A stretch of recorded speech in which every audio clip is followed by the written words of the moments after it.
Well, it seems like video games are following a trend these days. Both Donkey Kong and Mario on Nintendo's side have had recent releases that show off their classic gameplay. Sonic 4 tried to do the same thing with Sonic. And well, Need for Speed Hot Pursuit takes us back to the glory days of Hot Pursuits 1 and 2.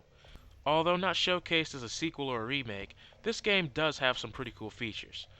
The NFS News and the NFS Store are pretty much self-explanatory items. However, the autolog feature is something that I like because it keeps you up to date on what your friends are doing in the game. The online racing is pretty much what you'd expect it to be.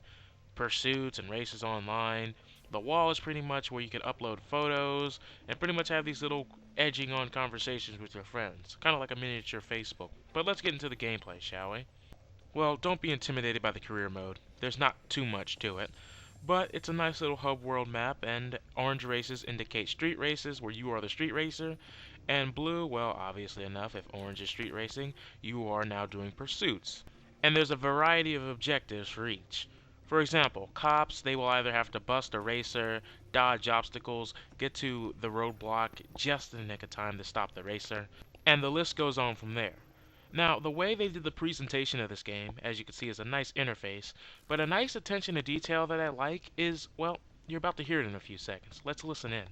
Originating from the pits of Le Mans after a 16th overall victory, the engineers went on to develop a concept to show what was technologically feasible. 1,270 handcrafted units were built because exclusivity occasionally needs a limit. Underpinning the Carrera GT is a self-supporting carbon fiber body which can handle 603 bhp and a speed of 201 miles per hour while remaining incredibly light. The Carrera GT is lighter than the current lightest Porsche available. The world's best-selling high-performance car of 2006 is instantly recognizable as a Porsche. The typical Porsche front includes 3 air intakes, which identify the commitment to managing airflow in the overall design. The engine cover is a beautifully crafted twin-power dome of cross-drilled stainless steel. Now, no, you don't have to listen to it if you don't like that type of stuff, but being the car nut that I am, I enjoyed it. But sorry to keep you waiting, it is time for the gameplay. Now, once again, we're back to straightforward presentation. They tell you your objectives, how to get the gold medal, silver, and bronze, and everything's pretty straightforward, telling you how to do it. Each race or pursuit opens up with this nice little, somewhat dramatic cutscene of your car streaking down the highway, giving you somewhat of a rolling start, which I think is a pretty cool feature rather than this stereotypical 3, 2, 1, go action you see nowadays. Now, something that is new to the series that they haven't done before, but you've probably seen in the Burnout series, is when you hit something that wrecks you, you get a little cinematic as you're about to see here. Yeah, your car spins out, flips, does all these crazy things, only to respawn you back on the road.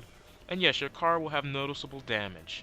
Now, in a lot of racing games, to take a picture of your car on the road, it was a huge hassle. You had to pause the game, meaning you couldn't do it online.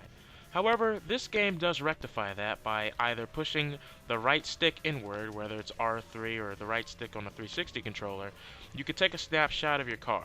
And by rotating the right analog stick, you can see all around your car 360 degrees. As for races, they're pretty straightforward. Get first place, or as you can see what I'm doing now, trying to beat the hot lap time. And that's about as far as it goes for now.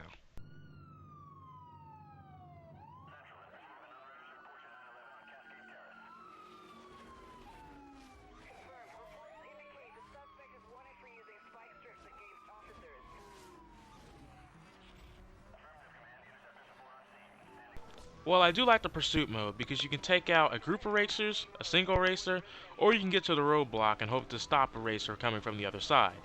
Now that's all cool and all, fun and games, but the main objective of pursuits is, well, shut down all the racers as fast as possible. But be warned, as you just saw, the racers are also armed with spike strips and pretty much everything you have. Now this may be needless to say, but you cannot spam these moves. After you use one, there's a little bit of recharge time that you have to undergo before you can use it again. Each car will have a health bar hovering overhead so you can see the structural integrity of the car. Online, this is a very fun mode for you can use communicational skills in order to help your buddies out on either side of the law. And well, when push comes to shove, using your electromagnetic pulse, using your roadblocks, and using all the equipment given to you, you can easily take down any racer at any time.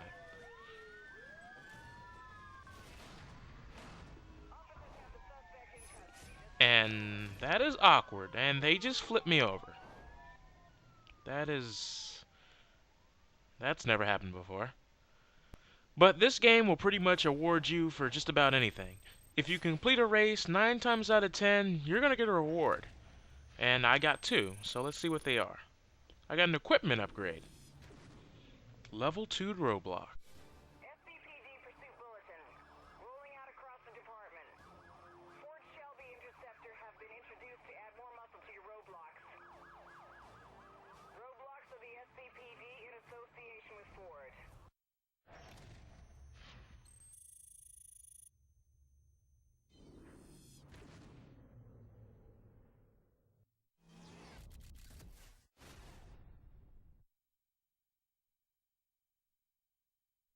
Now that we've talked about all the things that are good, let's talk about 2 of the big killers for this game. Now don't get me wrong, I love this game almost to death, but it does have its flaws.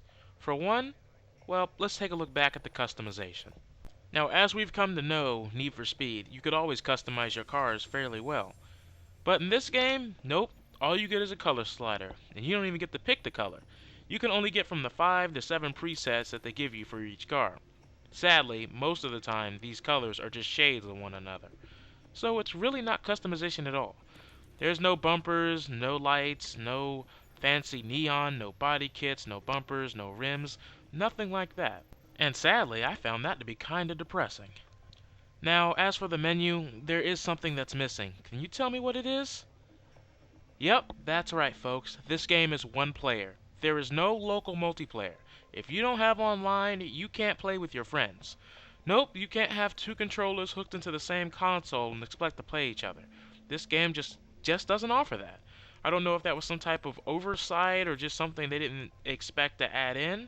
I mean, sure, split screen isn't really all it's cracked up to be in a racing game, but I just think it's something that probably could have been implemented into the game.